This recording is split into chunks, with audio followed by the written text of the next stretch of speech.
Je vais le prendre. Jérémy, s'occupant de faire les cuts en début et en fin d'enregistrement pour que ce soit propre.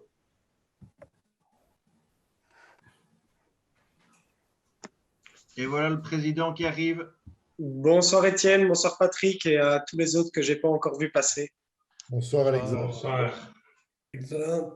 Salut. Je disais juste avant que tu n'arrives, Alexandre, que Laurent Germain Je ne sais ainsi pas que s'il m'entend, Jean-Claude mais Deville avaient bonjour à tout le demandé monde. d'être excusés. On t'entend, Yvon. Ok. Bonsoir Julien. Bonjour, bonsoir à tous. Bonsoir Julien. Salut, Hello, hello. Salut Julien. Salut, Julien. Julien, ben, je te téléphonerai après. D'accord, C'est pour jeudi. ça va, ok. Ben, c'est pas un problème, tout le monde le sait. Je suis en 40. Oui. Quelle affaire. Je ne sais pas. Et Katia a tellement peur qu'elle l'a envoyé sur un drone quand tu vois les images. Un drone. Un drone. Il est confiné à poil vache. Oui, confiné à poil vache. Oh, c'est au château de Gueffier. Hein. Ah ouais. Tige, Marcel. C'est C'est plutôt. pas la tour, c'est pas la tour Caroline? Oui, c'est ça. C'est la direction. Ouais. Bonsoir tout le monde. Bonsoir, Salut, Cathy. Merci.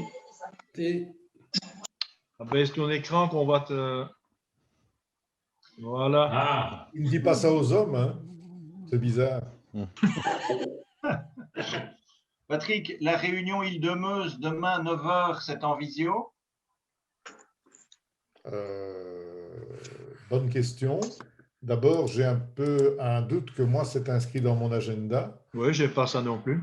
Ça ne l'est pas par définition, puisqu'à 8h30, je visite le bâtiment de l'ancien commandant de brigade avec Bernard Dehon, avec Michel Stas, avec Benoît Charlot, pour estimer les travaux qu'on doit réaliser. Alors, c'est que c'est en présentiel. Oui. Avec les îles de Meuse, c'est quoi?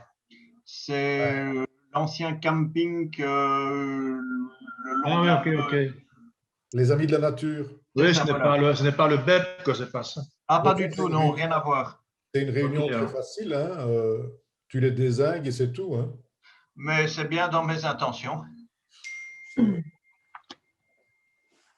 Salut Yvon. Ah oui, est arrivé.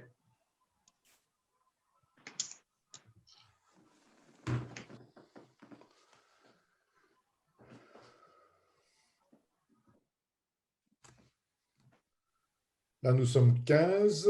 Donc, Jean-Claude et Laurent sont absents. Donc, on doit arriver normalement à 19. Je n'ai pas Et Hugo, du coup, 18. Hugo. Pardon? Oui, 18 parce que Hugo est malheureusement toujours out, effectivement. Et Pierre-Yves, je n'ai pas eu de nouvelles, mais souvent c'est un peu compliqué pour nos médecins pour le moment. Et Jean-Claude, Patrick, il devrait arriver ou Non, il est... Jean-Claude est excusé. Jean-Claude Deville est excusé, de même que Laurent. Bonsoir. Ok, ok. Ah, voilà, Bonsoir. Géraldine. Bonsoir. Géraldine. Bonsoir Géraldine. Et donc, Géraldine. il nous manque encore Thierry, Salut, Géraldine. Et Chantal? Non? Et Chantal. Chantal. C'est ça, c'est normal. Oui, c'est Il va en vélo.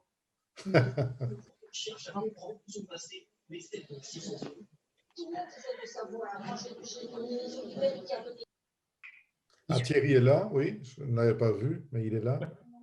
Je viens d'arriver. Ah, ok, d'accord. Bonjour Thierry. Bonjour à tous. Bonjour chérie. Donc, Oui. il nous manque effectivement Chantal et on sera au complet. 2 minutes encore. Et Charles, je ne le vois pas dans la Charles est liste. là. Charles est là. Oui, oui, oui. Bonsoir. Donc, comme d'habitude, pour éviter les bruits parasites, je vois qu'il y en a encore beaucoup qui ont leur micro allumé. C'est pas plus mal de les fermer si vous pouvez.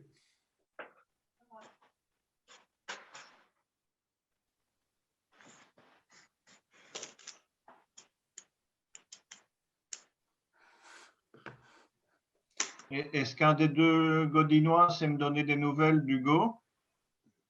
Oui, Oui, mais vas-y Chantal, t'en as eu non, aussi. non.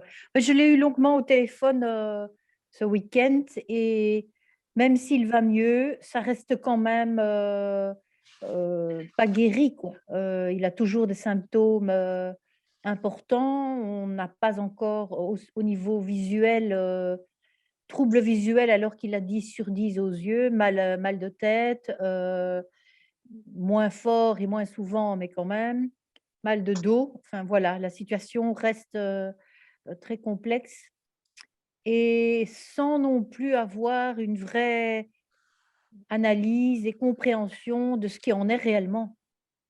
Et ça, c'est très pénible. Mais voilà, l'échange a été long d'une demi-heure et voilà, il va aussi bien que possible pour le reste. C'est déjà ça. Déjà ça. Bon, je vois évidemment que je dois relancer mon direct Facebook. Je suis désolé.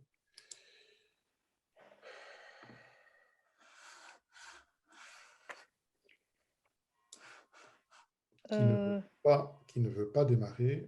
Je suis... Ah non, voilà. Bonjour tout le monde avec du retard. Bonjour Yvon.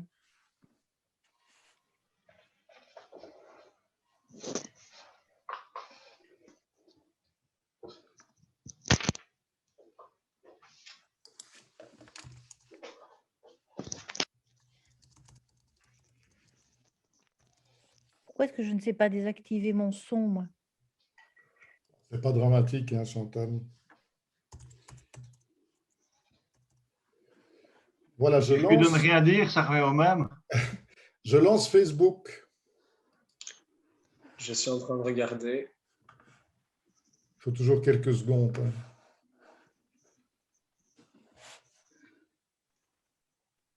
C'est bon. Eh bien, bonsoir à toutes et à tous et bonsoir à toutes celles et ceux qui nous suivent éventuellement sur les réseaux sociaux. Nous allons donc pouvoir débuter ce conseil communal. Je vais commencer par excuser Laurent Germain, Hugo Nassogne et Jean-Claude Deville pour ce conseil.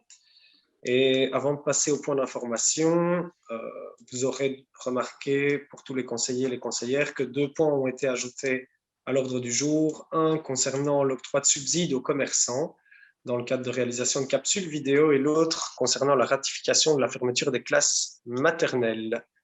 Je suppose que ces 2 ajouts ne soulèveront pas de remarques particulières.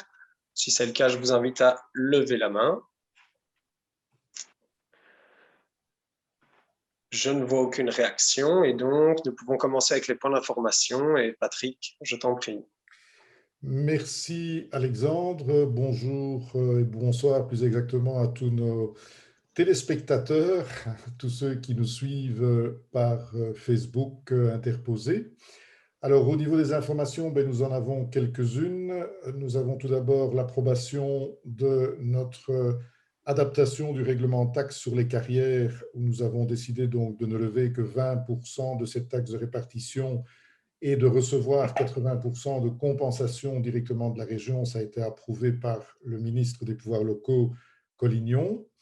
De même que les budgets et les dotations aux zones de secours et de police pour 2021 ont été approuvés par le gouverneur de la province de Namur, Denis Maten.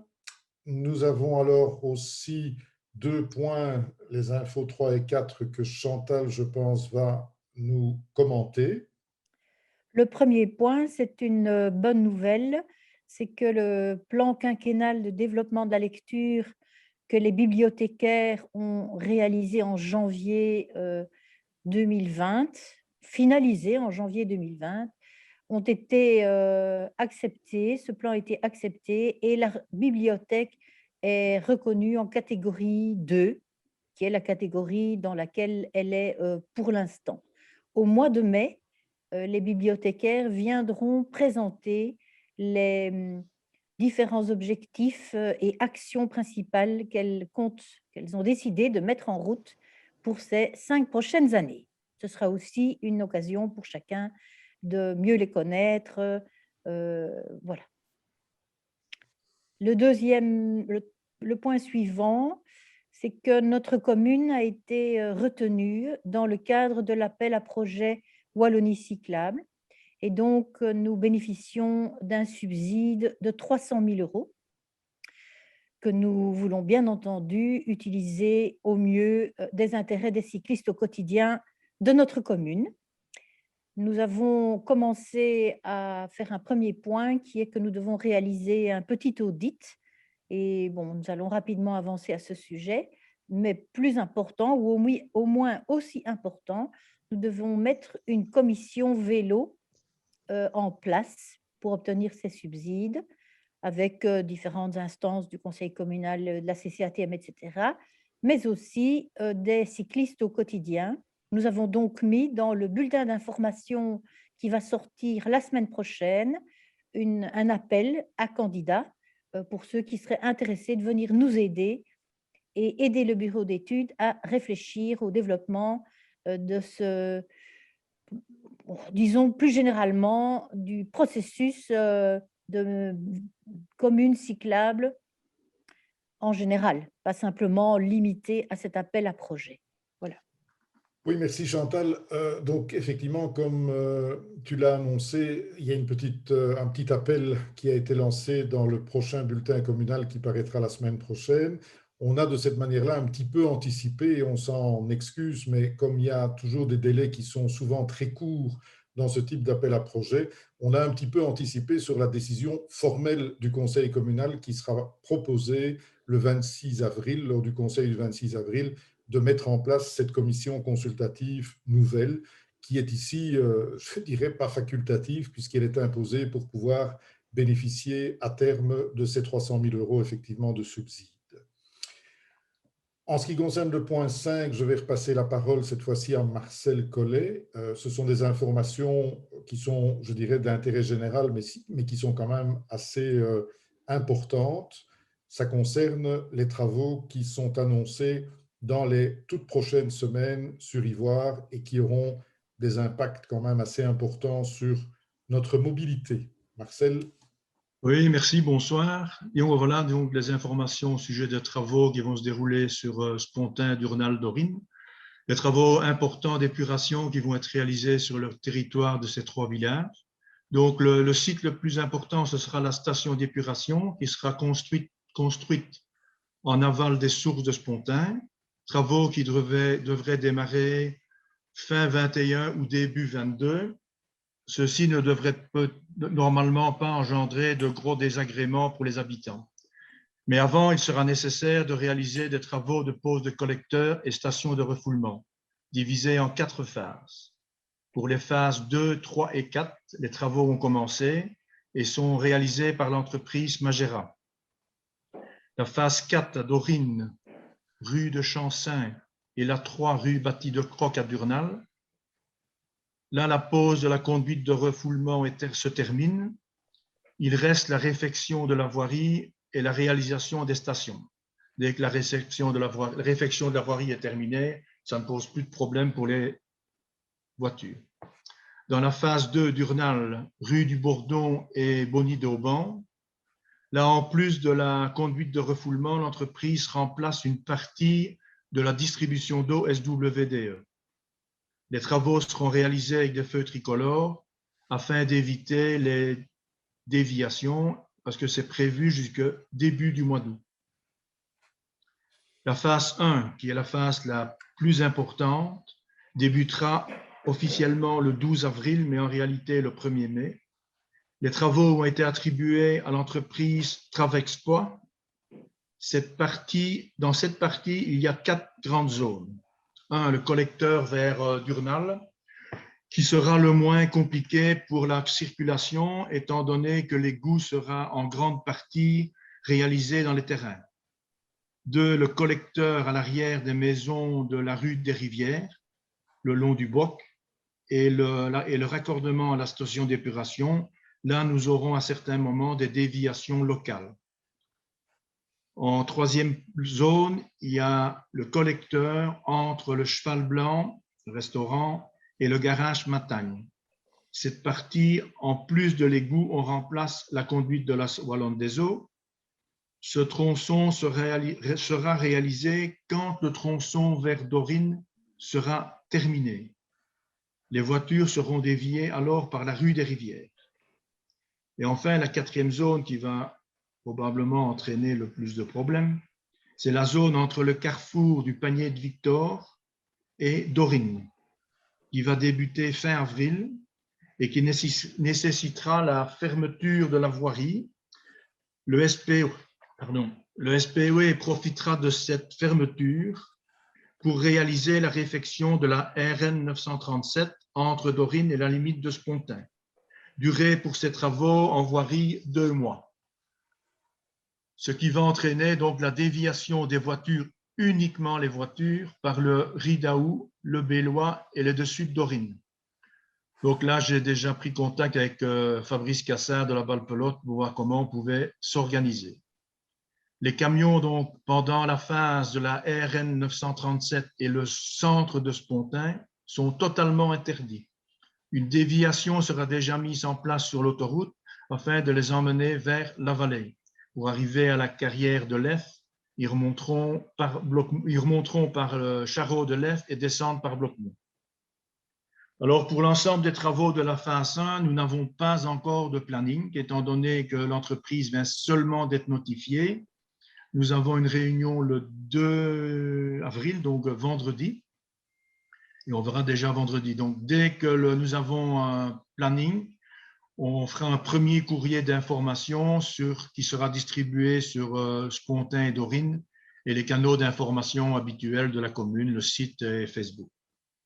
Voilà pour les gros travaux d'égouttage. Et alors, pour Spontin, donc aussi, là, nous avons une bonne nouvelle.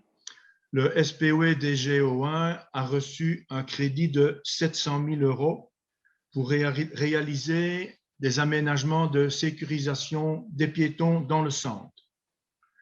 Bon, étant donné qu'un riverain nous a cédé pour l'euro symbolique le terrain le long de la voirie, à côté de la place de Vito, derrière le grand mur, là, si vous voyez où c'est, pour réaliser soit un parking ou une place, enfin. Donc, afin de ne pas encore faire 2 chantiers séparés, nous avons demandé à la DGO1 de réaliser un projet de marché conjoint, donc pour l'aménagement de la nouvelle place et les trottoirs du centre. Donc, ce projet, donc maintenant, entre dans une phase d'étude et sera réalisé après les travaux d'égouttage. Mais dans l'état actuel des choses, nous ne pouvons pas encore vous donner un délai pour le réaliser. Début mai, donc débuteront, je quitte à ce moment-là Spontin, où nous avons déjà bien travaillé. Donc, je quitte Spontin. Donc, début du mois de mai, débuteront les travaux d'entretien de voirie 2020 avec l'entreprise Roberti pour un montant estimé à 300 000 €. Le premier chantier sera la rue des Sources, où pour l'instant, il y a déjà des travaux d'impétrant pour un délai de 1 mois et demi, suivi de la partie supérieure de la rue Thomas à Durnal. Ensuite, les rues du Rédo, de Chirmont et rue de Mont suivront, mais là, nous ne pouvons donc pas encore dire l'ordre dans lequel elles seront programmées, étant donné que ça pourra déterminer en fonction d'éventuelles déviations suite aux travaux d'égouttage de Spontin. Alors, une dernière information pour terminer. Donc, nous avons le dossier PIC de la rue d'en haut à Dorine, estimation 420 000 €. L'adjudication est prévue le 2 avril. Le marché sera attribué, mais il est bien évident que les travaux ne débuteront qu'après les travaux de la RN 937 pour ne pas encore compliquer les déviations. Voilà, merci. Et si vous avez des questions. Merci Marcel pour cet inventaire assez fourni de travaux et donc à la fois d'amélioration de voirie, mais aussi de petits désagréments sur le plan de la mobilité qui nous attendent dans les mois qui viennent. Je vois que Thierry a une question. Merci. Thierry? Et ton micro, Thierry? Oui, bonjour à tous et bonjour Marcel et merci pour les explications. Est-ce qu'il sera tenu compte des accotements au niveau de la R 937 qui, on peut le dire, est meurtrière? Est-ce qu'il y a quelque chose qui est prévu là-dessus? Au départ, il n'y a malheureusement rien de prévu. On a déjà eu des discussions avec Stéphane Dupont. On a écrit à Didier Massé, le directeur, pour avoir des informations. Mais disons que pour l'instant, il n'y a rien de prévu. De toute façon, nous, on fera toujours le maximum pour qu'on réalise quelque chose dans le cadre de ces travaux, étant donné qu'ils vont ouvrir toute la demi-voirie côté délicat, justement, des accotements. J'espère qu'il sera quand même conscient de faire quelque chose. J'espère que vous y serez très, très attentif parce que vous savez comme moi, mieux que moi peut-être, mais probablement, que c'est quand même un endroit… C'est un endroit délicat, mais le SPE dit oui, je sais on roule ce qu'il sur dit, la je sais route. ce qu'il dit. Les voitures sont faites pour rouler sur la route et pas dans l'accotement. Oui, nous sommes tous d'accord, mais quand on y tombe, vous êtes obligé de se tuer pour ça. Quoi. Oui, je suis nous sommes tout à fait d'accord avec toi. Voilà. On est bien d'accord. Et donc, le dernier courrier que j'ai envoyé à Didier Massé, donc au directeur des routes à Namur, était assez explicite sur la possibilité du recours à l'arme atomique entre les mains d'un de la voirie pour problème de sécurité publique. Et je pense qu'on est tous d'accord pour dire que si on ferme la N937, on va provoquer aussi des problèmes considérables. On a parlé des déviations. Marcel a un petit peu expliqué comment on doit se débrouiller pour les déviations. Fermer la N937 de manière permanente dans le cadre d'un arrêté de bourgmestre, c'est évidemment créer des problèmes que nous ne souhaitons pas non plus.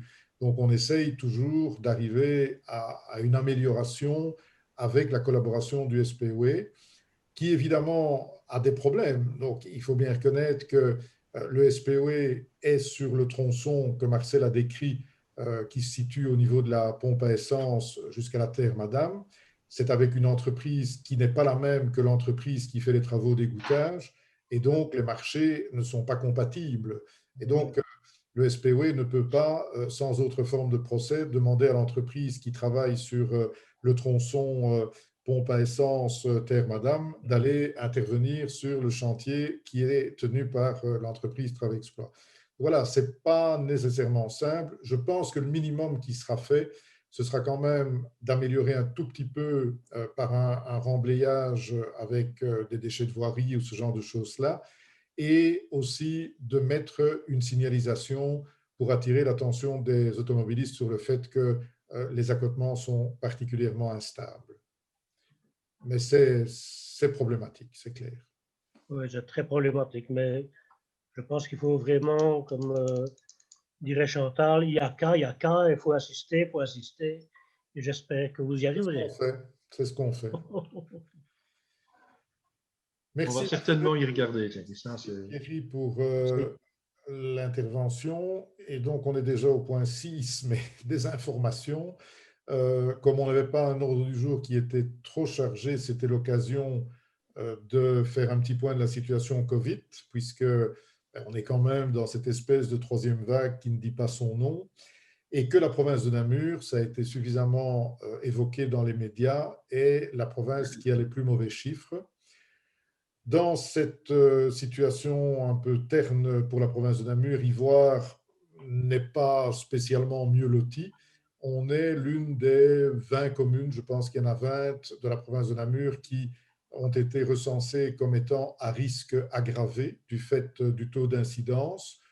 Maintenant, il faut malgré tout relativiser. Donc, sur cet ensemble de communes, Ivoire est en 17e mauvaise position à l'intérieur de la province de Namur. Mais il n'empêche que ça a eu comme conséquence que nous sommes dans ces communes où dès qu'il y a un enfant testé positif dans une classe, on doit tout fermer. Bon, heureusement ou malheureusement, c'est une mesure qui n'est plus trop d'actualité, comme vous le savez, puisque on a pris d'autres dispositions au niveau de l'enseignement dont Chantal va vous parler dans un instant. D'un point de vue pratique, je rappelle que l'administration communale s'est organisée de façon massivement en télétravail, en tous les cas en ce qui concerne les employés. C'est évidemment impossible pour les ouvriers de l'atelier, mais pour ce qui est de l'administration, en dehors des services qui sont accessibles en permanence à la population, qui sont donc l'état civil et la population, Pour le reste, les services fonctionnent uniquement sur rendez-vous et nous pouvons vous garantir qu'on a l'impression souvent d'être bien seul dans les locaux de l'administration communale. C'est plutôt bon signe quant au respect des règles en matière de télétravail, mais ce n'est pas toujours évident. Troisième domaine d'intérêt en matière de Covid, c'est la campagne de vaccination qui se déroule pas sans peine. Vous avez certainement tous entendu les bruits, et c'est souvent bien plus que des bruits, les problèmes d'approvisionnement en doses des centres, avec Ciné qui a dû apparemment fermer. On n'en a pas été informé officiellement, mais vu l'absence donc de doses, il a fallu fermer le centre de Ciné, qui pour nous était le centre principal. Beaucoup de problèmes aussi pour les citoyens qui doivent prendre les rendez-vous avec un numéro 0800 qui est souvent saturé, avec des problèmes sur le site qui ne correspondent pas à ce qui avait été promis en termes de choix de centre. Et tout ça est évidemment aussi influencé par la disponibilité des doses dans ces différents centres, donc c'est complexe. On a mis en place un mini call center au niveau de la commune pour aider éventuellement les citoyens à prendre leur rendez-vous, à leur donner un minimum d'informations sur le plan purement administratif, bien sûr, pas sur le plan médical, ce n'est pas notre vocation. Et avec l'espace public numérique, on a prévu aussi la possibilité pour les citoyens qui le désiraient, qui ne parvenaient pas à prendre leur rendez-vous à partir de chez eux, même sur base d'un conseil téléphonique. On a prévu donc des permanences à l'espace public numérique sur rendez-vous, bien entendu, pour les aider également. Voilà en très gros la situation Covid pour ce qui concerne tous les secteurs, sauf l'enseignement, où là, je vais redonner la parole à Chantal pour expliquer un petit peu où on en est. Alors, au niveau de l'enseignement, ça a été quand même assez difficile et le personnel éducatif et les directions d'école se seront vraiment retroussés les manches pour tenir bon, surtout plus spécialement dans certaines écoles. Avant le carnaval, c'était dans d'autres écoles. En fait, à partir du moment où on doit commencer à tester un enfant, 2 enfants, tout devient très compliqué. Nous avions aussi la question de professeurs qui étaient en quarantaine parce qu'un membre de leur famille était touché. Eux-mêmes n'avaient rien, mais leur quarantaine continuait encore longtemps. Bref, ça a été beaucoup de courage et beaucoup de détermination, soutenu aussi par les accueillantes qui ont adapté leurs horaires quand ça leur était demandé. Je dirais que nous avons quand même eu pas mal de membres du personnel qui ont été touchés par le Covid sur toute cette année et 2 directions d'école. Je terminerai en disant que franchement, la démarche des cours en distanciel a été, je dois dire, vraiment mise en route de façon très sérieuse, que ce soit à Mont, par exemple, un enseignant atteint du Covid, en quarantaine, puis atteint du Covid, qui donnait cours en distanciel aux enfants qui étaient restés à l'école, mais il faut aussi un adulte qui restait dans la classe, donc une complication à gérer. Une autre enseignante qui donne cours dans sa classe, mais en distanciel à 2 enfants qui, pour des raisons de santé familiale, ne pouvaient pas venir à l'école. Même chose aussi à Godine, où une enseignante en quarantaine a donné cours en distanciel d'eux-mêmes, ceci pour maintenant, mais c'est la même chose partout. Donc, je dois dire que le basculement vers la capacité à travailler en distanciel, franchement, chapeau en aussi peu de temps pour vraiment se former à le faire de façon professionnelle. Nous avons un point, j'en parlerai lorsqu'il y a le point 13. Nous avons, voilà, comme ça je ne vais pas alourdir maintenant. J'espère vraiment, vraiment de tout cœur que ces 3 semaines vont refroidir, comme l'expression est utilisée, et que nous allons pouvoir continuer à donner toute la formation nécessaire aux enfants telle que nous le souhaitons. Voilà. Merci Chantal. Nous en avons fini de cette manière-là avec les infos. Et donc, nous allons pouvoir passer à l'approbation du procès-verbal de la dernière séance. S'il y a des demandes de modification, d'ajouts, des commentaires, je vous invite à lever la main. Comme il n'y en a aucun, nous allons donc pouvoir procéder au vote. Toutes celles et ceux qui souhaitent voter contre ce procès-verbal peuvent lever la main. Aucune main qui se lève, toutes les abstentions. Pas d'abstention non plus, le procès-verbal est donc approuvé à l'unanimité. Et nous pouvons rentrer dans le vif du sujet de ce conseil avec une convention INACEP concernant le dossier de création d'une voirie partagée rue du Prieuré à Godine. Je passe la parole à Marcel. Ton micro, Marcel. Voilà. C'est un dossier d'études mobilité active 2019 dont nous avons reçu 180 000 € de subsides. Donc, comme on l'avait déjà dit une fois, donc le PCDR a refusé de donner les subsides supplémentaires pour faire une route partagée. Donc, on va simplement faire dans la rue du Prieuré, entre la gare et la vieille ferme, cheminement vélo-piéton, dans le même style, principe de la première phase 2017. C'est une convention avec l'INACEP. On a pris l'INACEP pour aller plus vite, étant donné que nous sommes déjà un peu en retard dans la réalisation de l'étude. Voilà, si vous voulez. Merci. Je vois une question de Thierry. Je t'en prie. Oui, ben en fait, moi, j'ai regardé un petit peu le dossier, mais je lis, je suis un peu perdu parce que il est marqué contrat VEG sans surveillance. Mais ça, je ne le vois nulle part. C'est budgétisé dans l'annexe, mais je ne comprends pas bien l'intitulé du contrat sans surveillance, d'autant qu'en lisant ça, nulle part il est mis qui allait assurer cette mission de surveillance. La mission de surveillance, de toute façon, sera... il y a toujours une personne de l'INACEP qui passe sur le chantier en tant que directeur de travaux, et il y aura quelqu'un de la commune qui ira tout le temps sur chantier. Ok, mais pourquoi contrat VEG sans surveillance? Qu'est-ce que ça a fait dans le dossier? C'est-à-dire que ça modifie le budget. Pardon? Ça modifie le budget, c'est pour diminuer le montant du budget. Ben oui, mais c'est quand même budgétisé dans le contrat. C'est ça que je ne comprends pas. Non, normalement pas. C'est qu'il y a une rectification. Si ça a été normalement dans le dernier contrat qui a été envoyé, ça a été retiré, peut-être pas, ils n'ont peut-être pas retiré dans l'annexe. Non. Ah, ben écoute, en tout cas, dans les dossiers qu'on a à étudier, enfin à voir, auxquels on a accès, ce n'est pas marqué, je sais que je ne comprends pas. C'est pour ça ma question. Je ne dis pas que c'est bien, pas bien, mais ce n'est pas clair.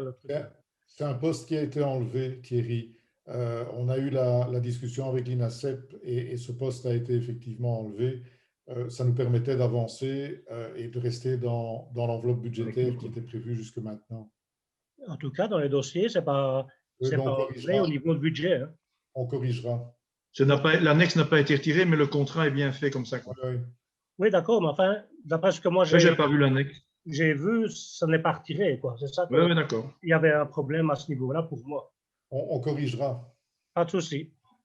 Merci. D'autres questions, commentaires? Eh bien, puisqu'il n'y en a pas d'autres, nous allons procéder au vote. Donc, toutes celles et ceux qui souhaitent voter contre l'approbation de cette convention peuvent lever la main. Aucun vote contre. Les abstentions peuvent lever la main. Pas d'abstention non plus, c'est donc approuvé à l'unanimité. Et nous continuons toujours avec Marcel, puisque nous abordons maintenant les travaux de réfection de la rue de la Gaillole. Marcel. Oui, donc ici, c'est le cahier de charge des travaux. Donc, dans un premier temps, on avait eu dans un cadre d'un appel à projet de plan HP. Hein. Donc, dans un premier temps, l'estimation avait été réalisée par le service technique. On était à 80 000. Donc, ici, on a augmenté, étant donné que suite à une réunion avec le SPOE, il a demandé qu'on fasse plus dans la partie inférieure que normalement remettre une couche d'asphalte. Donc, ici, l'INACEP a fait des relevés Et en fonction des relevés, on va remettre un filet d'eau entre la rue qui va à Fumy et l'entrée, à peu près à l'entrée de la Gaillole, et refaire le revêtement. Dans la partie supérieure, là, on mettra des caniveaux à certains endroits pour récupérer les eaux et on refait comme prévu dans cette partie-là le revêtement asphaltique. Il y avait 2 zones, on aurait pu décider de ne faire qu'une seule, soit le bois, soit la partie inférieure, mais on s'est dit que c'était beaucoup plus simple de faire tout d'un coup, sinon si on ne le fait pas, on ne le fera jamais. Voilà, donc on vous propose d'accepter ce cahier de charge. Merci Marcel. Des questions, remarques, demandes d'infos complémentaires? Puisqu'aucune main ne se lève, nous pouvons donc passer au vote. Toutes celles et ceux qui souhaitent voter contre ce cahier de charge et les modalités de passation peuvent lever la main. Aucun vote contre. Les abstentions peuvent lever la main. Aucune abstention non plus. C'est également approuvé à l'unanimité. Et nous continuons avec un projet d'acte de vente d'un excédent de voirie à Évrehaille, un dossier qui était déjà passé sur la table du Conseil le 25 janvier. Étienne. Bien oui, aujourd'hui, dans la droite ligne de ce qui avait été voté au mois de janvier, on demande au Conseil d'approuver la vente entre cet excédent de voirie et la riveraine qui souhaitait nous le racheter. Il n'y a pas de changement depuis notre décision du mois de janvier. Merci. Des questions, demandes d'informations complémentaires? Il n'y en a pas. Nous pouvons donc passer au vote. Les votes contre peuvent lever la main. Aucun vote contre. Les abstentions? Aucune abstention, c'est également approuvé à l'unanimité. Et nous allons maintenant passer à la modification du bail amphithéotique qui lie la commune au CPAS, puisqu'il s'agit ici de modifier les locaux qui sont en gestion par le CPAS. Je passe la parole à Patrick. Merci Alexandre. Oui, donc vous vous souvenez qu'on a l'année passée donc décidé de confier l'ensemble des logements publics qui étaient encore gérés par la commune, de les confier donc en gestion au CPAS. Cette opération s'est faite par la rédaction d'un bail amphithéotique global qui a donc octroyé au CPAS d'Ivoire une amphithéose sur les différents logements publics qui jusque-là étaient gérés par la commune en direct. Ici, ce qui est proposé, c'est d'adapter en fait ce bail amphithéotique global pour tenir compte d'un certain nombre d'évolutions. Alors, ces évolutions, il y en a 2 actuellement, mais dans le futur, il pourra encore y en avoir d'autres. La première, c'est qu'un logement qui est situé donc rue du Roïs au numéro 47, donc ce sont 2 maisons juste avant la maison des jeunes, juste avant les anciens fours à chaud. Cette maison qui était jusqu'il y a une bonne année louée est dans un très piteux état. Et donc, l'analyse qui a été faite avec le service technique et avec le CPS était qu'il était préférable de mettre sur le marché, de vendre ce bâtiment parce que le coût des travaux qui devaient y être réalisés était quand même très important et qu'il y avait aussi un certain nombre de problèmes qui se posaient en termes d'accès au petit jardin vers l'arrière, etc. Donc, il est proposé de retirer du bail amphithéotique qui est réalisé avec le CPS, donc ce logement. Bien sûr, le CPS devra signer cet avenant et marquer son accord. Et deuxièmement, d'ajouter, donc il y a d'une part un retrait et d'autre part, il y a un ajout du presbytère de Houx, de l'ancien presbytère de Houx, qui se trouve donc au pied des rochers de Poil-Vache et juste à côté de l'ancien vignoble du Clos des Manoïs. Il est proposé de l'ajouter. Alors, ce presbytère de Houx, vous vous souvenez qu'on avait envisagé effectivement de le mettre en vente, mais malheureusement, après une analyse assez fouillée des actes, il est apparu que ce bâtiment avait été donné à la commune d'Ivoire, jadis, à la commune de Houx, plus exactement, puisque ça remonte aux années 1960, mais avec certaines conditions quant à l'utilisation qui pouvait en être faite. ça nous paraissait très compliqué de faire le tour de tous les ayants droit de la famille qui avait octroyé ce don à l'ancienne commune de Houx. Et donc, plutôt que de se livrer à cet exercice, on se propose de réaliser en fait 2 ou 3 logements publics dans le presbytère de Houx, qui est un beau bâtiment, qui est encore très sain et qui permettra donc d'augmenter le parc de logements publics de la commune, géré bien entendu par le CPS. L'un de ces logements sera un logement de transit. Ça a été expliqué lors de la présentation du plan d'ancrage, de l'actualisation du plan d'ancrage. Merci. Des questions, remarques? Je n'en vois pas. Nous allons donc procéder au vote. Tous les votes contre peuvent lever la main. Aucun vote contre. Les abstentions? Aucune abstention. C'est approuvé à l'unanimité. Et nous continuons avec les bails amphithéotiques et le CPS, puisqu'ici, il s'agit de passer sous bail amphithéotique une parcelle communale qui se trouve à Durnal en but d'y faire une crèche. Patrick, toujours.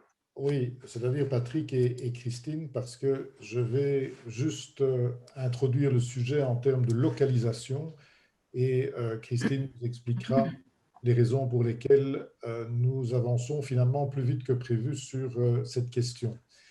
Donc, tout le monde connaît la localisation des terrains communaux à Durnal, avec d'une part l'école, le Cercle Albert qui, lui, est un domaine privé, un terrain qui était une pâture mise en vente d'herbe, qui se trouve à l'arrière donc du terrain de balle-pelote, et actuellement, la partie est de cette pâture est actuellement en travaux avec l'aire multisport de Durnal qui y est construite.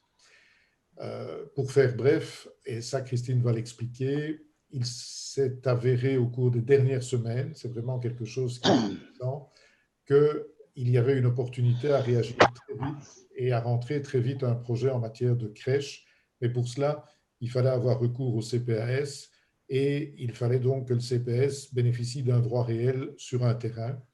Et donc, la proposition est effectivement de retenir le terrain qui se trouve entre la rue Pays de Liège et l'aire multisport et le terrain de balle pour y implanter donc une crèche. Et je laisse la parole directement à Christine pour ce qui est du projet lui-même. Oui, alors nous avions la possibilité effectivement d'obtenir un subside plutôt que d'utiliser le PIC dans la première version. En tout cas, on était parti là-dessus.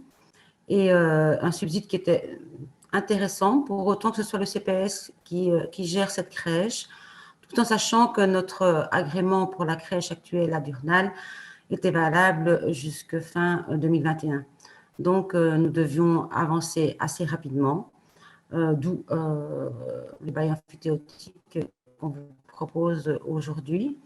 Nous avons déjà eu beaucoup de réunions, notamment une avec l'ONE et la directrice et la coordinatrice de l'opérateur Image. Et nous partirions donc sur une crèche pour 28 enfants, sachant que le subside qui nous est octroyé est de 33 000 € par enfant. Donc voilà, l'ONE donc est partant, Image est partant, et donc il fallait remplir cette fiche d'intention assez rapidement. Et voilà pourquoi aujourd'hui je vous demande d'accepter ce bail amphithéotique. Est-ce que vous avez des questions? Alors, la première main qui s'est levée, c'est celle de Thierry, et puis Géraldine en a une dans la foulée, mais Thierry, je t'en prie. Oui, ben voilà, moi c'était juste, je pensais que l'idée n'est peut-être pas mauvaise, mais c'est l'endroit pour sortir de cette crèche. On est en plein tournant, il y a un dénivelé assez important, voilà, ça va occasionner des frais pas négligeables, quoi, tout simplement. En fait, Thierry, nous sommes allés sur le terrain et les exigences au niveau des pompiers, c'est de pouvoir arriver avec leur camion. On ne demande pas qu'ils puissent faire demi-tour, ils peuvent faire une marche arrière après. Et donc, on ne va pas corriger le dénivelé, on ne va pas faire une rampe d'accès par le Pays de Liège. Donc, on va partir par l'arrière de la maison des jeunes. L'entrée se fera par là. Oui, et il y aura, Christine, si je me souviens bien, ce que vous avez dit. Mais rien n'empêche, d'ailleurs… Pardon? Non, vas-y. Moi, j'entends plus. Pas très bien, c'était très haché ce que tu expliquais, mais j'ai cru comprendre que tu faisais une entrée, ce sera plutôt côté jeu de balle, quoi. Voilà.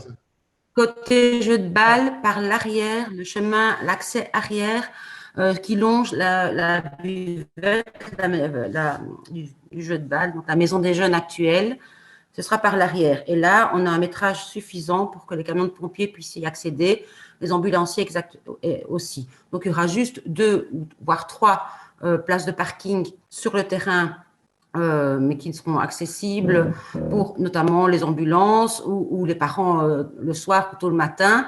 Mais se croiser et s'y garer la journée, ce n'est pas possible. Donc, les parents devront se garer soit sur le jeu de balle.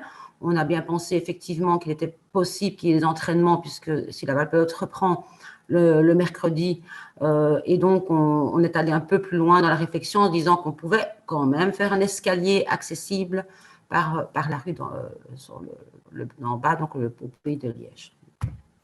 Mais pas une rampe voiture, Thierry, parce qu'effectivement, le dénivelé est trop important et le terrain n'est pas suffisamment grand que pour permettre une rampe d'accès normale pour les voitures à partir du Pays de Liège.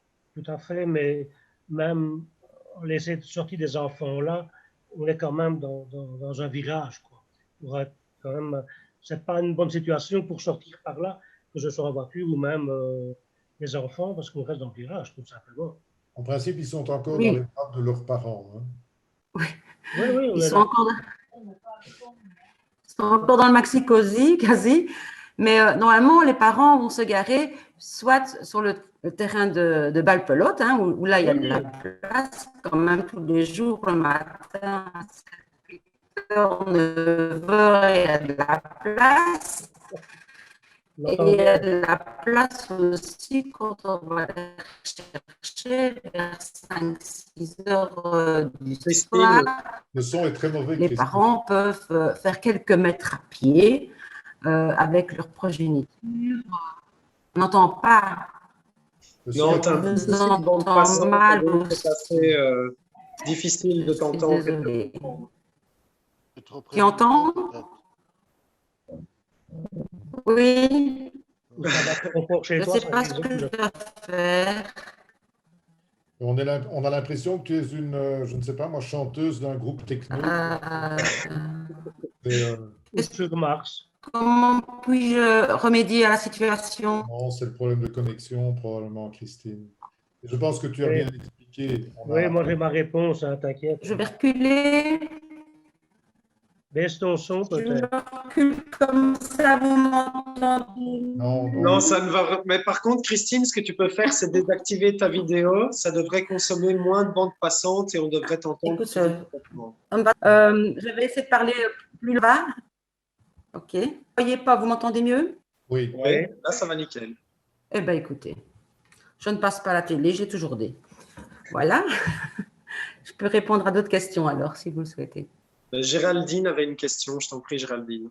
Je me demandais, je trouvais ça un peu risqué, sachant que la balle-pelote va reprendre, de prévoir des places de parking effectivement sur un jeu de balle qui n'est pas prévu à cet effet-là à la base.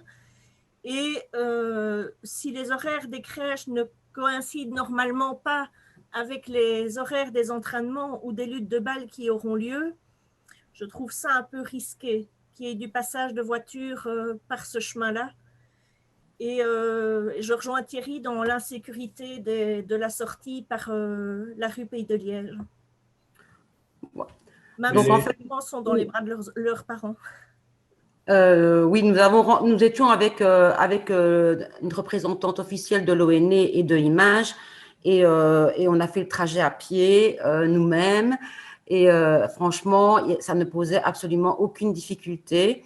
Et encore bien, même si on devait se garer de l'autre côté et ne pas se mettre du tout sur le terrain de balle-pelote à côté de chez du docteur Devresse, il y a encore des places de parking qui sont disponibles. Toutes les mamans ont quand même, avec leur maxi-cosy, les roulettes qui vont avec et donc savent accéder à pied à la crèche. Je pense aussi, Christine, qu'on peut envisager de prolonger un petit peu les aménagements que Chantal et la mobilité là, ont prévus pour des stationnements un peu plus structurés sur la rue de Mianois. Donc, je pense que la rue de Mianois est suffisamment large que pour permettre aussi de prolonger un petit peu ces stationnements et d'avoir donc du bon côté de la rue de Mianois une zone kiss and drive, si j'ose dire, pour les utilisateurs de la crèche. C'était ce qui était prévu, oui. L'objectif, Géraldine, n'est pas de dessiner des places de parking sur le terrain de balle-pelote. Hein. Ce n'est pas ça. Ce que Christine disait, c'est qu'à proximité de la crèche, il y aura quelques places, mais pas beaucoup, de stationnement pour permettre un véhicule de secours ou pour permettre malgré tout aux parents de pouvoir, en cas de grande urgence ou de nécessité, s'y stationner. Mais ce n'est pas le but de l'utiliser de manière permanente, puisqu'il y a quand même le problème comment vais-je dire, du double sens sur cette voie qui n'est pas très large et qui passe le long de la cafétéria, enfin du local de la balle-pelote. Donc, oui, tout à fait. Parce que niveau sécurité, voir des voitures qui passent là et des enfants qui jouent sur les multisports, je trouve que c'est un peu dangereux. Tout à fait. Ce n'est pas prévu, c'est vraiment à titre exceptionnel, un enfant malade, une ambulance, un véhicule d'urgence, mais ce n'est pas prévu pour que les parents puissent aller jusqu'à la porte de la crèche, puisque de toute façon, il y aura aussi le jardin d'enfants qui va être de ce côté-là. Donc, c'est bien clair pour les parents qui doivent déposer leurs enfants, parce qu'on voit déjà bien aux sorties des écoles, s'ils pouvaient rentrer avec leur voiture dans l'école, un peu partout, c'est un peu galère aux sorties. Oui, tout à fait, Géraldine. On va être très attentif à ça. Merci. Effectivement. Merci. Il y a aussi une question de Julien. Julien, je t'en prie. Oui, j'ai entendu qu'il n'y aurait que 3 places tout près de la crèche. Quid pour l'emplacement pour les péricultrices, parce que 3, à mon avis, ce n'est pas suffisant. Mais il est tout à fait hors de question que les péricultrices se garent près de la crèche. Hein. Ça, c'est vraiment pas prévu pour le personnel. Où est-ce qu'elles sont garées? Donc non, les péricultrices se gareront au bord ou sur le terrain de balle quand il n'y a pas d'entraînement, ou sur le côté, et iront travailler à pied. Tu sais, si tu travailles au centre d'Ivoire, tu ne sais pas te garer nécessairement tout près de ton boulot. C'est pour ça qu'on a prévu un escalier du côté de la rue du Pays de Liège pour permettre aux péricultrices de se garer sur le parking tout près de chez, comment il s'appelle Olivier Gillet. Olivier Gillet, voilà. D'accord, mais il faut quand même être vigilant à ce qu'elle n'aille pas se garer à 2 km non plus. Ben, c'est pas loin. Hein, Non, d'accord. Oui. Bon, et en tout cas, le terrain de balle-pelote ne peut pas être un parking permanent. C'est ça. Si elle doit aller plus loin, c'est quand même… J'entends bien vos craintes, mais nous ferons encore, à mon avis, de nombreuses réunions, également avec les gens de terrain, les péricultrices. Je sais qu'on a l'impression qu'on démarre très vite, mais il le fallait, puis c'est une bonne chose. Mais on va avoir l'occasion de se voir et de discuter de tout ça, et je peux vous apaiser. Tout ça sera tenu en compte. Ouais, si je peux me permettre de compléter ce que Christine dit par rapport à la mobilité, Géraldine, quand on a fait notre tour de la rue de Mianois, on a justement décidé de sécuriser complètement toute la rue de Mianois pour les piétons le long de l'école et jusqu'à la plaine du jeu de balle. On va mettre des places de parking comme nous en avons discuté. Et puis, comme tu l'as dit toi-même, on devrait réaliser quelque chose de propre de l'autre côté de la rue de Mianois. Franchement, je trouve que s'il y a sur l'ensemble de la place de Mianois ou de la rue une trentaine de places au bout du compte, je crois que pour une puéricultrice qui doit faire 150 ou 200 mètres pour se rendre à pied à son travail, je ne vois pas très bien la difficulté. De même pour des parents, voilà. Donc je pense vraiment que ça activera peut-être, et tant mieux, au fur et à mesure de l'avancement de ce chouette projet de la crèche, un aménagement suite de la rue et de la place de Mianois, comme tu en avais d'ailleurs très justement parlé. Pour donner un exemple, une comparaison, je pense que les instits de l'école communale d'Ivoire ont une distance plus grande à parcourir entre l'endroit où elles garent leur voiture et l'école d'Ivoire que ce que les puéricultrices auront à Durnal. Voilà. C'est ça, c'était l'exemple que je voulais donner tout à l'heure, effectivement. Dernière précision, donc c'est vrai que le projet de rassembler tout cet espace-là est très bien, mais vigilance, je rappelle, au niveau des places de parking, parce que vous renseignez le parking près de chez Monsieur Gillet pour la crèche, mais il ne suffit déjà pas à l'école.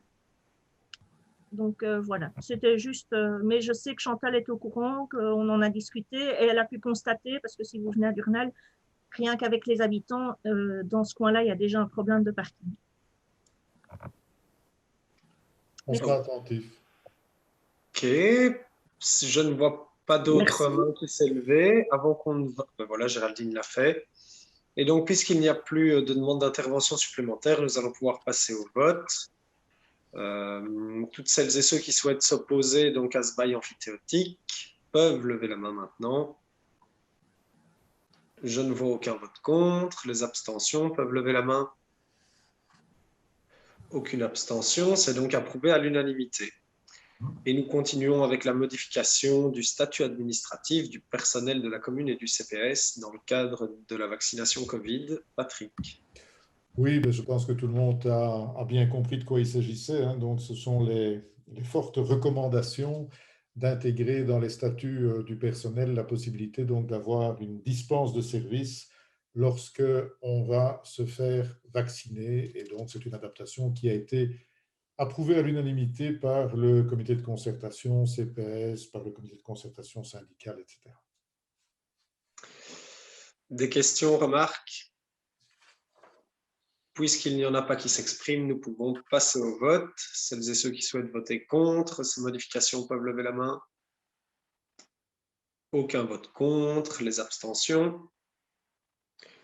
Aucune abstention. C'est donc approuvé à l'unanimité.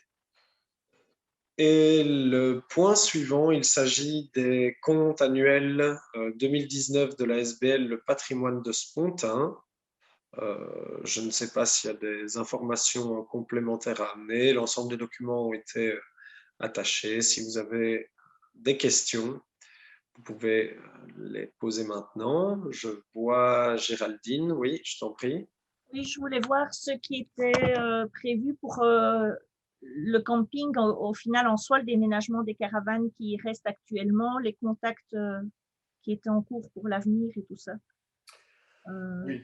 Je n'ai pas vu dans le dossier qu'on parlait de ça.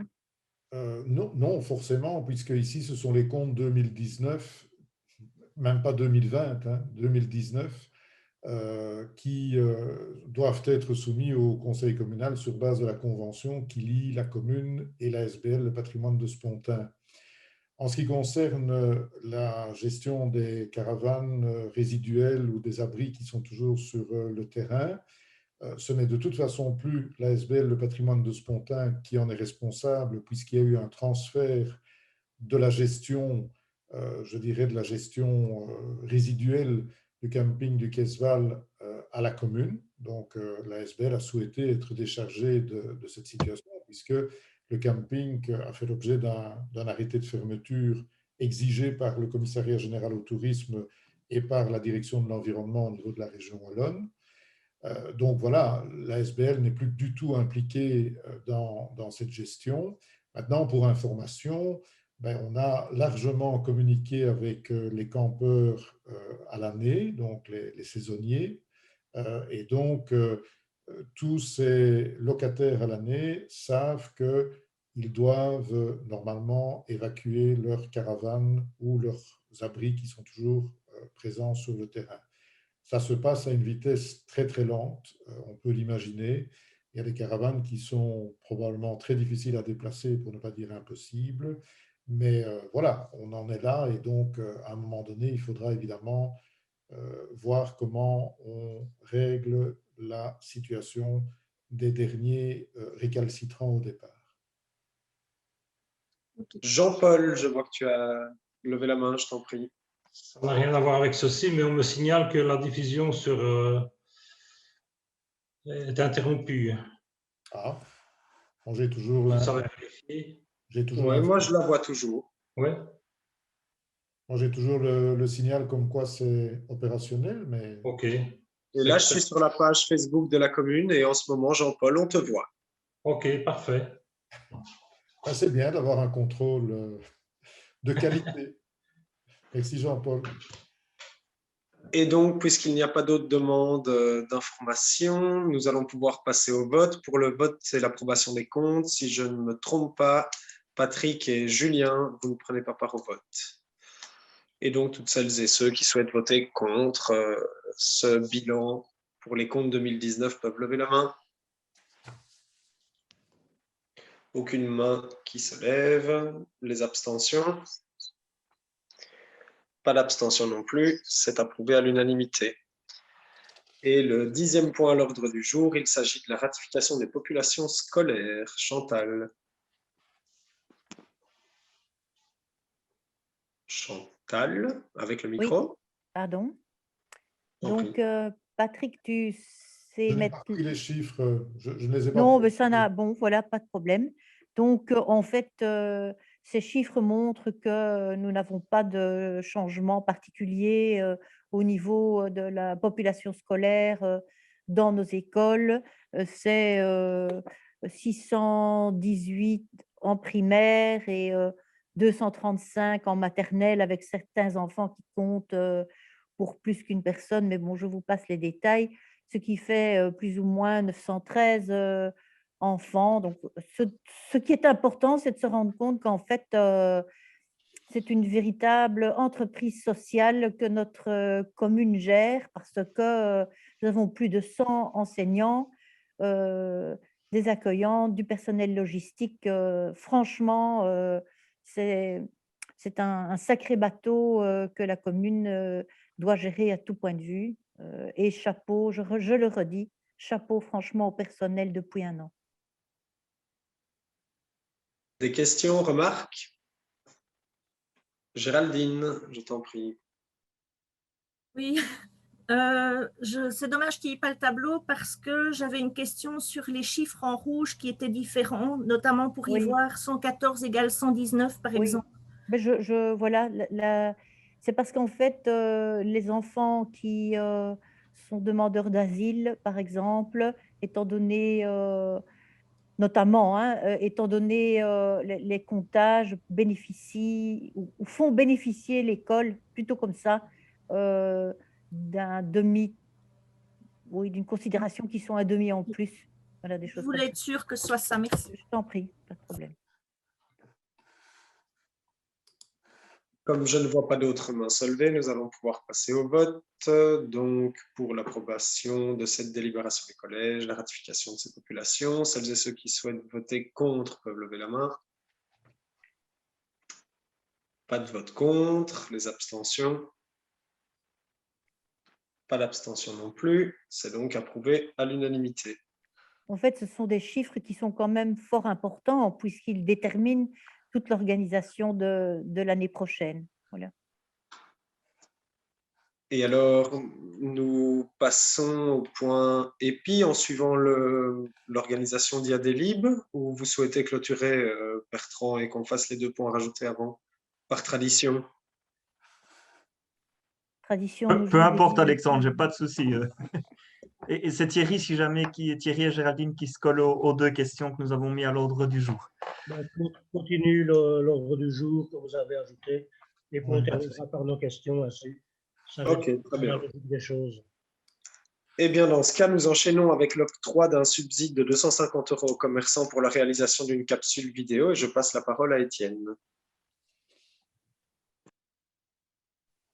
Voilà, le temps de remettre mon micro. Donc, en décembre de l'année dernière, nous avions voté à l'unanimité un subside de 250 € pour permettre aux commerçants qui le souhaitaient de faire réaliser une capsule vidéo pour leur communication, qu'elle soit via la télévision régionale ou via les réseaux sociaux.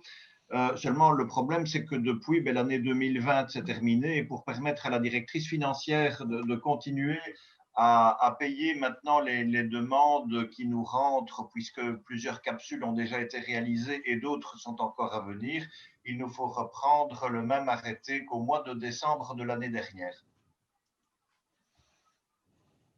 Merci. Des questions?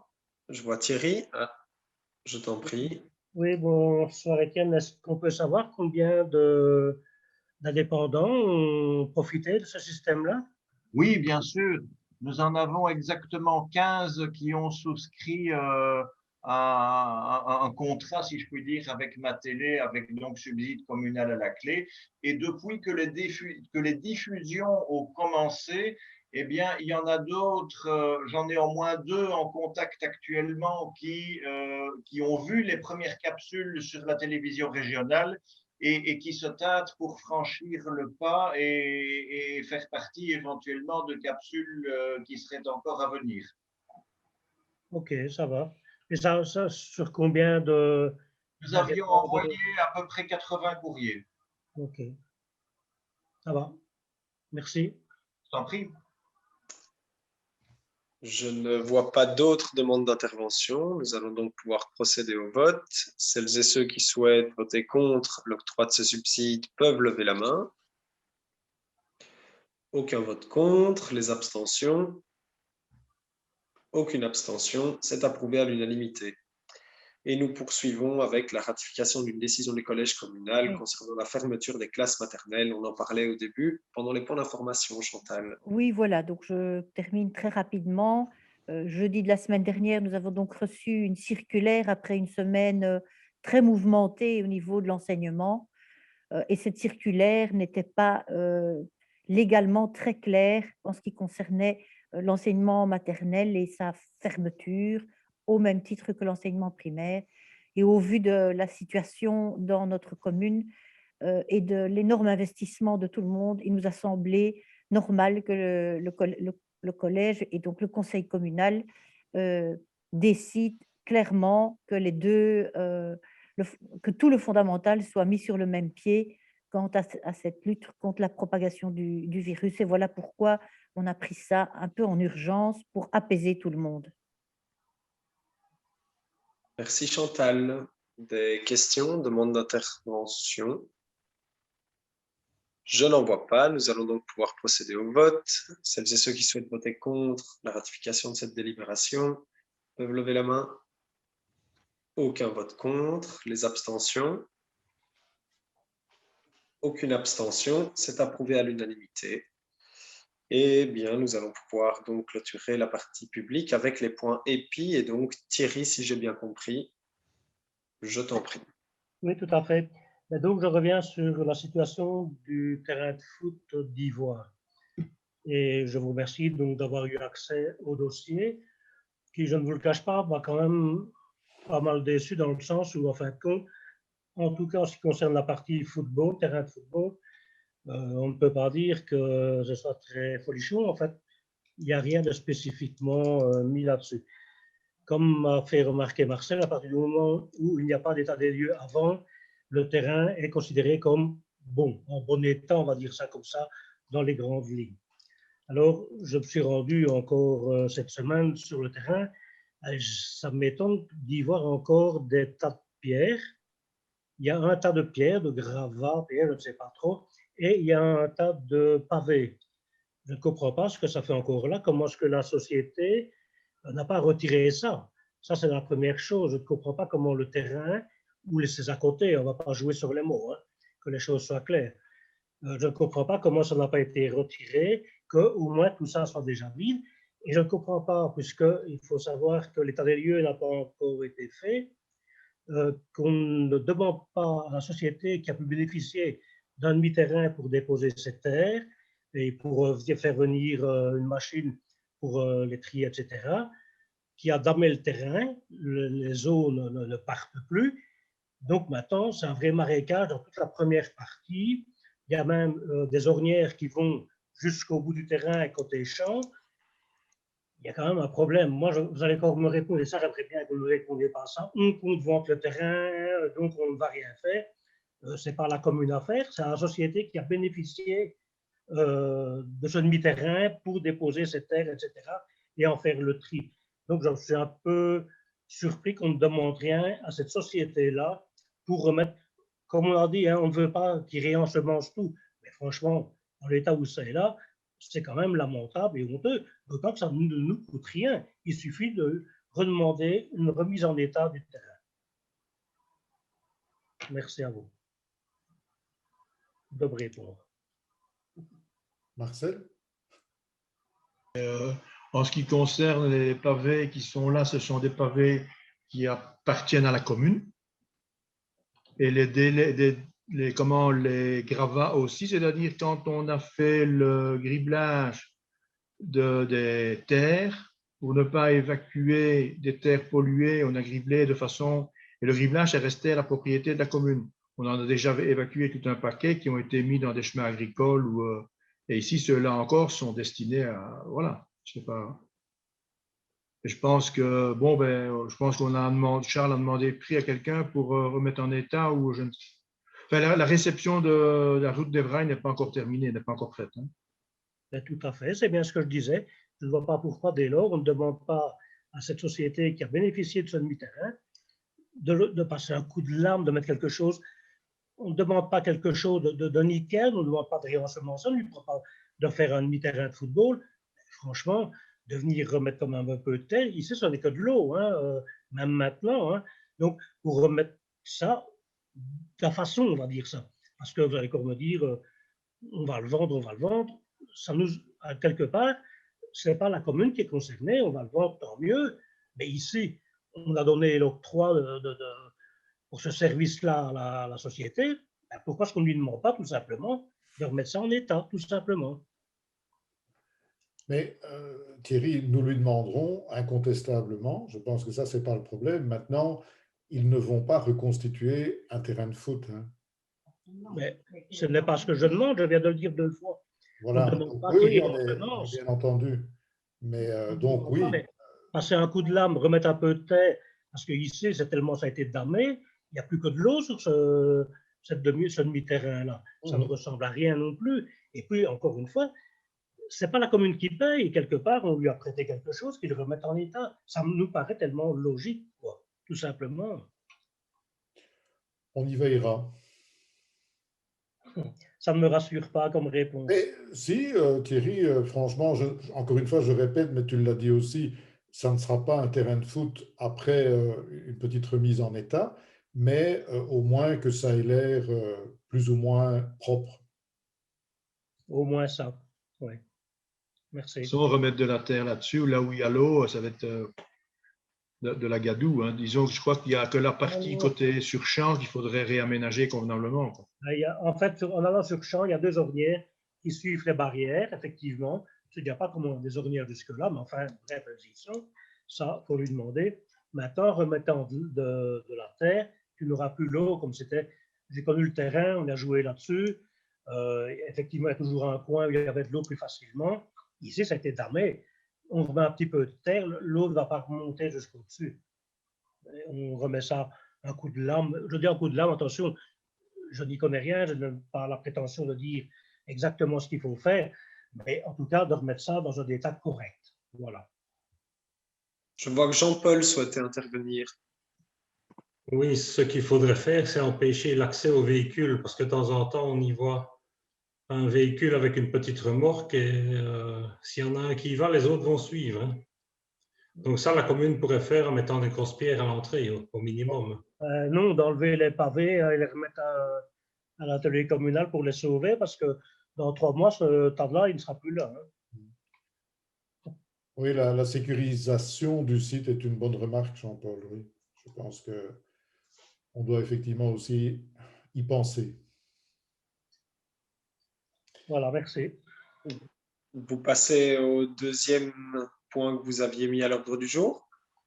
Oui, je voulais aborder le point ivoire propreté. Chaque année, normalement, il y a une action qui est organisée pour ramasser les déchets le long des routes. On en a déjà discuté les conseils précédents où je pense que chacun d'entre nous constate de plus en plus d'incivilité. Et j'ai remarqué que dans certaines communes, ils avaient, malgré la crise sanitaire, instauré des séances par petites bulles pour pouvoir faire cette action. Et je voulais voir si la commune envisageait de relancer Ivoire Propreté ou pas, quelles étaient les actions prévues. Et est-ce qu'il y a aussi une possibilité, je ne sais pas laquelle, peut-être de demander aux écoles de faire une action pour sensibiliser les gens à la propreté, à ne pas jeter leurs déchets dans la nature, style faire un concours entre écoles ou je ne sais pas, mais j'en constate de plus en plus et je voulais voir quelle était votre position et vos actions prévues à ce sujet. Mais pour le moment, je vais en tous les cas dire une chose, et puis Charles voudra peut-être compléter, mais ce qui est sûr, c'est que pour le moment, donc, le service environnement, je parle du service environnement au niveau administratif, hein, donc la conseillère en environnement qui suit traditionnellement toutes les campagnes propreté, etc., est pas mal prise avec un projet qui rentre dans le cadre de BIWAP auquel la commune participe et qui est d'améliorer considérablement la gestion du parc de poubelles, donc de poubelles publiques, d'avoir une réflexion avec un petit audit sur la répartition de ces poubelles, est-ce que les emplacements sont bons par rapport au contrôle social, comment est-ce qu'on peut faire en sorte que le relevé de ces poubelles ou le nettoyage de ces poubelles se fasse de la manière la plus efficace possible. Et donc, pour le moment, notre conseillère en environnement qui est toute seule, hein, donc il n'y a personne qui l'aide à ce niveau-là, travaille pas mal sur ce registre et sur d'autres registres aussi, hein, notamment tout ce qui concerne les entretiens de sentiers, l'entretien des voies vertes, etc. Et donc, je pense qu'elle est assez chargée et donc elle n'a sans doute pas eu beaucoup la possibilité de réfléchir à une relance des actions que tu évoques, Géraldine. Mais je ne sais pas, Charles, si tu veux ajouter certaines choses par rapport à ça. Oui, mais on m'entend? Oui. Oui, oui. Il y a eu des petites actions qui ont été organisées par différentes écoles, entre autres par le collège. Au niveau de la commune, effectivement, il n'y a pas eu d'action bien spécifique organisée cette année, mais on sensibilise de plus en plus notre personnel communal de signaler des incivilités. Je pense qu'il y a quand même une nette amélioration par rapport aux années précédentes. Je faisais encore la remarque en venant de Dorine vers Purnaud par la grande route. D'habitude, il y a toujours énormément de canettes. Il faut savoir qu'il y a pas mal de bénévoles qui participent tout à fait chacun de leur côté. Et en général, je trouve que dans la commune, il y a quand même une nette amélioration.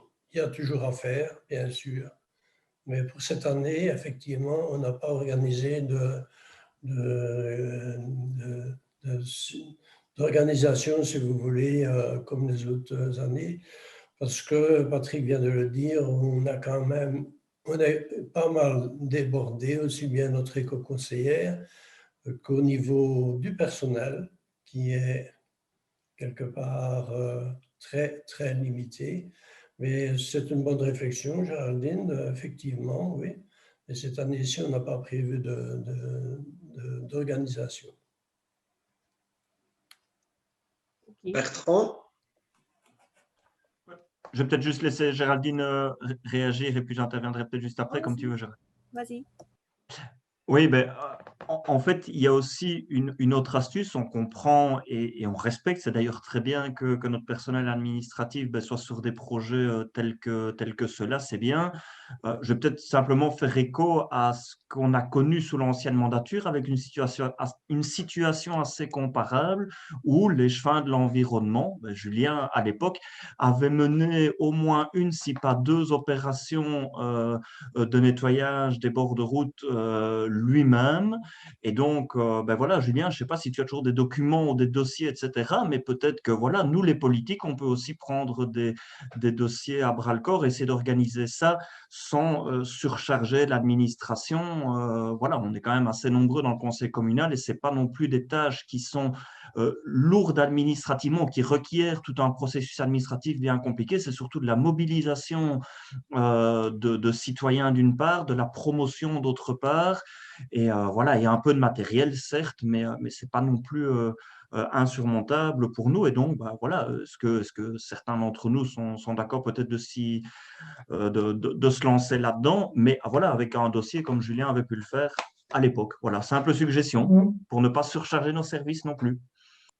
On peut certainement revoir effectivement ce type d'organisation en tenant compte, comme Géraldine l'a dit d'ailleurs, du fait qu'on est dans des circonstances sanitaires qui sont ce qu'elles sont et qu'il faudra sans doute un petit peu aménager à gauche ou à droite. Oui, mais pourquoi pas, on regardera ce qu'il est possible de relancer.